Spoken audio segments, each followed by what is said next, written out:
મિત્રો, સ્વાગત છે તમારું મારા આજના નવા વિડીયોમાં।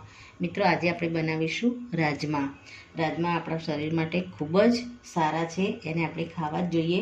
રાજમામાં ફેઝોલિન નામનું પ્રોટીન હોય છે, જે આપણા શરીરને એલર્જીથી બચાવે છે।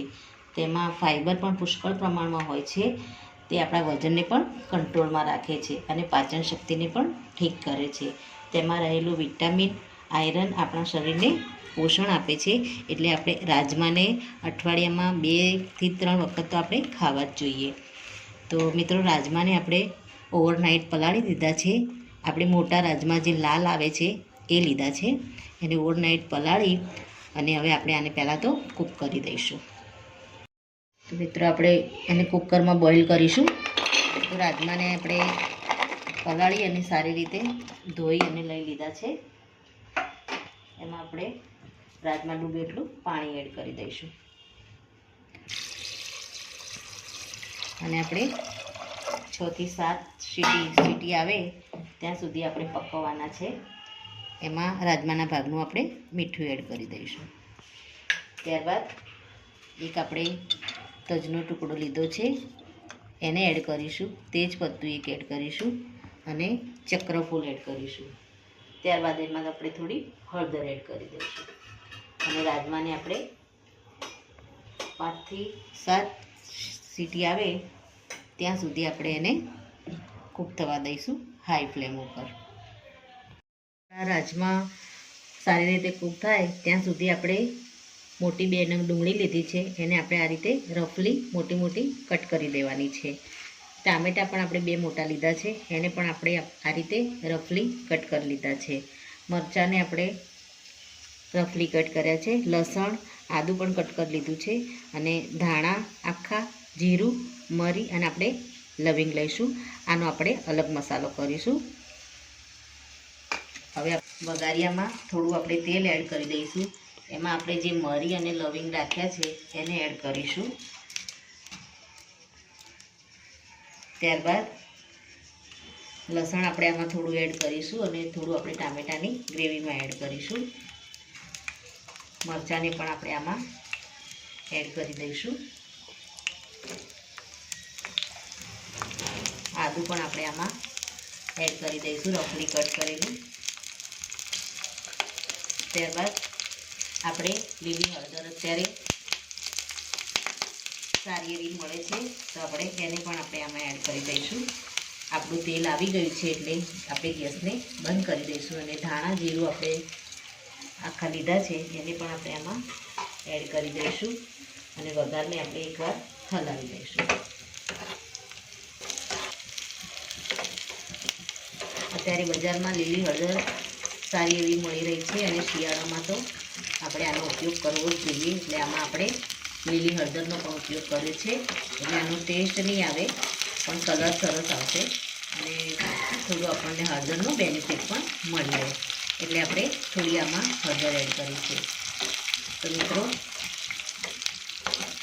આપણો મસાલો રેડી થઈ ગયો છે, અને આપણે ઠંડુ કરી અને ઠંડુ થાય પછી આને આપણે મિક્સરમાં અલગથી ક્રશ કરીશું અને આપણે હવે ગેસને બંધ કરી દઈશું। મિત્રો, આપણે લસણ અને મરચાંનો વઘાર આપણે અલગ કરીને મૂકી દીધો છે। હવે આપણે ટામેટાની જે ગ્રેવી બનાવવાની છે એની આપણે વઘાર કરી અને પછી ગ્રેવી બનાવવાના છીએ। તો પહેલાં આપણે 1 ચમચી તેલ લઈ લઈશું વાસણમાં। તેલને આપણે થોડું થવા દઈશું। ત્યારબાદ એમાં આપણે રફલી કટ કરેલી આપણે ડુંગળી એડ કરી દઈશું।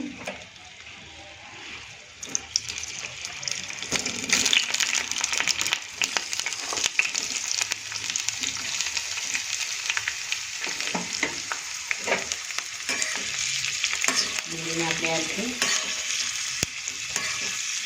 થોડું તેલમાં મિક્સ કરી દઈશું।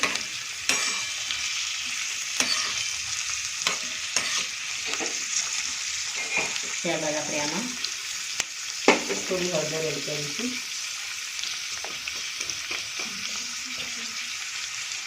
ચપટી હળદર એડ કરીશું અને મીઠું એડ કરીશું આપણે। ડુંગળી અને ટામેટાના ભાગને. હવે આપણે ડુંગળીને થોડી આની અંદર ડુંગળી આપણે લાંબી લાંબી કટ કરી છે. એટલે થોડી ગરમ થાય છે એટલે એની સ્લાઈસ એકદમ છૂટી પડી જાય છે. આ રીતે એટલે ડુંગળીમાંથી સ્લાઈસ છૂટી પડવા લાગી છે. આપણી ડુંગળી સારી ગરમ થઈ ગઈ છે. હવે આપણે આની અંદર રસોઈ આપણે ટામેટાં જે કટિંગ કરીને રાખ્યા છે એને પણ આપણે આની અંદર એડ કરી દઈશું. અને ટામેટાં અને ડુંગળીને આપણે સારી રીતે મિક્સ કરી દઈશું.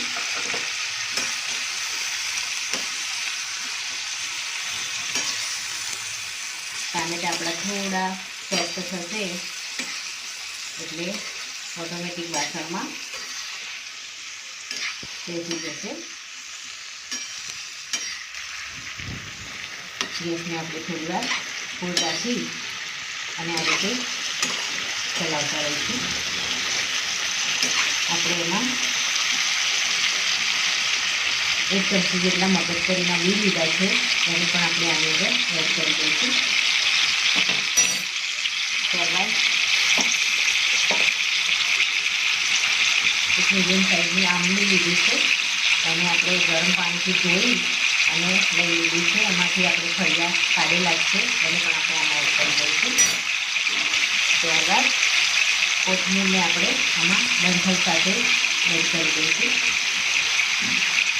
અને આ મસાલાને આપણે સારી રીતે હલાવી અને થોડા સોફ્ટ થાય ત્યાં સુધી આપણે થોડા હલાવીશું. આમાં અત્યારે આપણે બીજા કોઈ મસાલા એડ નહીં કરીએ, બસ ખાલી હળદર અને મીઠા સાથે આને સારી રીતે સોફ્ટ થવા દઈશું, જેથી કરીને આપણી ગ્રેવી એકદમ સ્મૂથી અને એકદમ સોફ્ટ થઈ જાય અને એમાં કલર પણ સારો આવી જાય.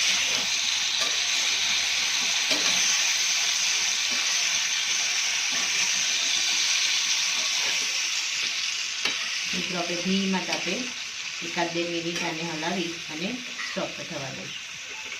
મિત્રો આપણે હવે આની અંદર થોડું પાણી એડ કરી દઈશું અને આને ઢાંકી અને સોફ્ટ થવા દઈશું.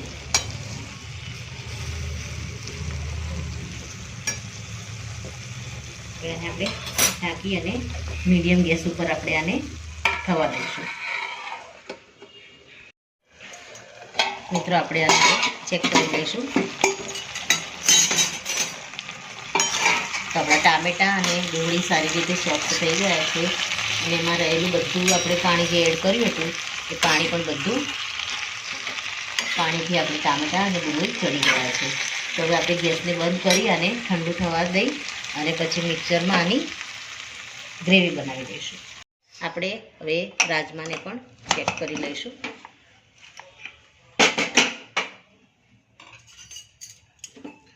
રાજમા આપણે જે પણ પાણી એડ કર્યું તે બધું જ પાણી આમાં પાણી સાથે રાજમા આપણે એકદમ સરસ કૂક થઈ ગયા છે. હવે આને પણ આપણે એક સાઈડ મૂકી અને હવે ગ્રેવી તૈયાર કરી અને વઘારની શરૂઆત કરીશું. મિત્રો આપણે મરચાં અને લસણનો હળદર અને આખા ધાણાનો જે વઘાર કર્યો હતો એને આપણે મિક્સરમાં એડ કરી અને પહેલાં તો આની એક પેસ્ટ બનાવી દઈશું. એમાં આપણે લાલ મરચું એડ કરીશું. આપણે મીડિયમ તીખું મરચું લીધું છે. એમાં થોડું આપણે મીઠું એડ કરી દઈશું. હવે આને આપણે પેસ્ટ બનાવી દઈશું. જરૂર પડે આપણે થોડું એમાં પાણી એડ કરી અને સરસ એવી પેસ્ટ તૈયાર કરી લઈશું. મિત્રો આપણે ટામેટાં અને ડુંગળીની આપણે પેસ્ટ કરી નાખી છે અને મરચાંની આપણે અલગ પેસ્ટ કરી નાખી છે અને આમાં આપણે થોડા રાજમા એડ કરી અને એને પણ આપણે એકવાર મિક્સરને ચલાવી અને આ રીતે એની પણ એક પેસ્ટ રેડી કરી દીધી છે. હવે આપણે રાજમાને વઘારવાની શરૂઆત કરીશું. મિત્રો આપણે વઘારવાની શરૂઆત કરીશું. તો આપણે કુકરમાં આનો વઘાર કરીશું. તો સૌ પહેલાં તો આપણે તેલ લઈ લઈશું.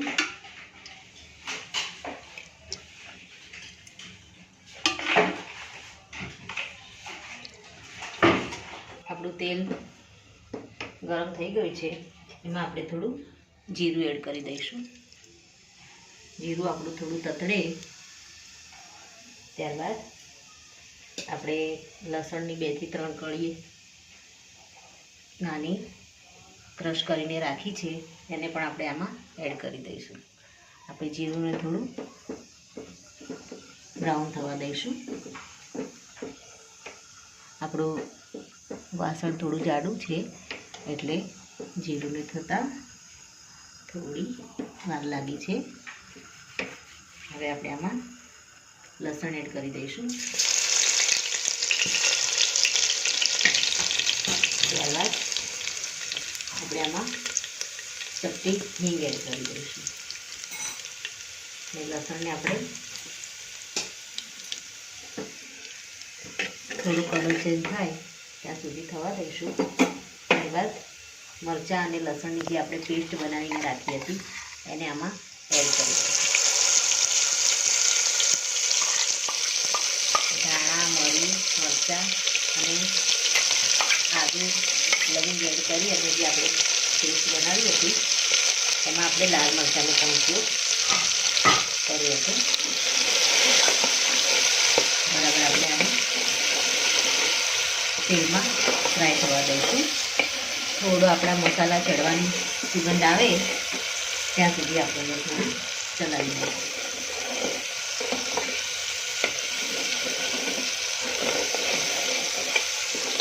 મિત્રો મસાલાની સરસ સુગંધ આવવા લાગી છે. આપણા મસાલા તેલમાં ફ્રાય થઈ ગયા છે. હવે આપણે જે ટામેટાની પ્યોરી એડ કરી છે રેડી એને આપણે આમાં એડ કરી દઈશું.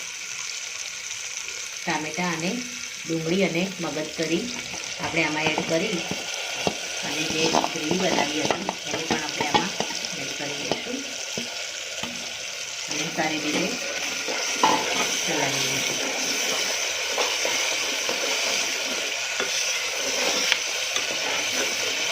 મિત્રો આપણે ગ્રેવીનો સરસ એવો કલર આવી ગયો છે. ગ્રેવીને થોડી વાર માટે આપણે મસાલા સાથે ફ્રાય કરવા દઈશું. ત્યારબાદ આપણે જે રાજમાને પણ ક્રશ કરીને રાખ્યા છે એને પણ આપણે એમાં એડ કરી દઈશું. થોડા આપણે 1 ચમચી જેટલા રાજમા પણ આમાં આપણે ક્રશ કરી લીધા છે.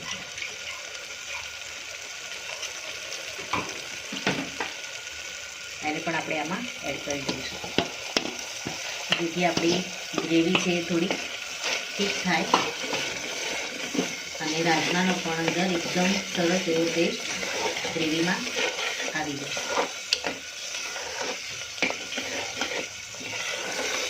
આપણે હવે ગ્રેવીને થોડું પાણી એડ કરી અને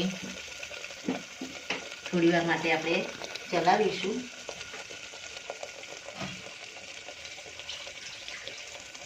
મિત્રો આપણે હવે ગ્રેવીમાં પાણી એડ કરી દઈશું.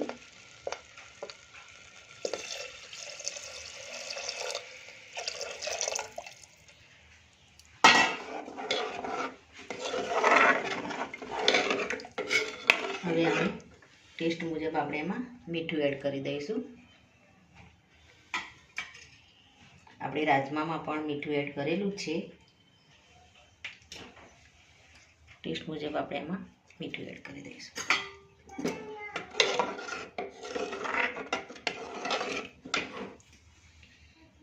હવે રાજમાને પણ આપણે આમાં એડ કરી દઈશું. રાજમામાં થોડું પાણી છે પણ આપણે રાજમા પણ આમાં થોડા કૂક થવા દેવાના છે એટલે પાણી સાથે જ આપણે એને એડ કર્યા છે. હવે આપણે 2 થી 3 વિસલ મીડિયમ ગેસે આપણે આવવા દઈશું. ત્યારબાદ ફરી ચેક કરી લઈશું.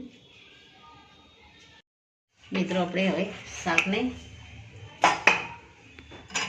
ચેક કરી લઈશું. મિત્રો આપણા રાજમા બનીને રેડી થઈ ગયા છે. આને આપણે લીલા ધાણા એડ કરી અને સર્વ કરી દઈશું.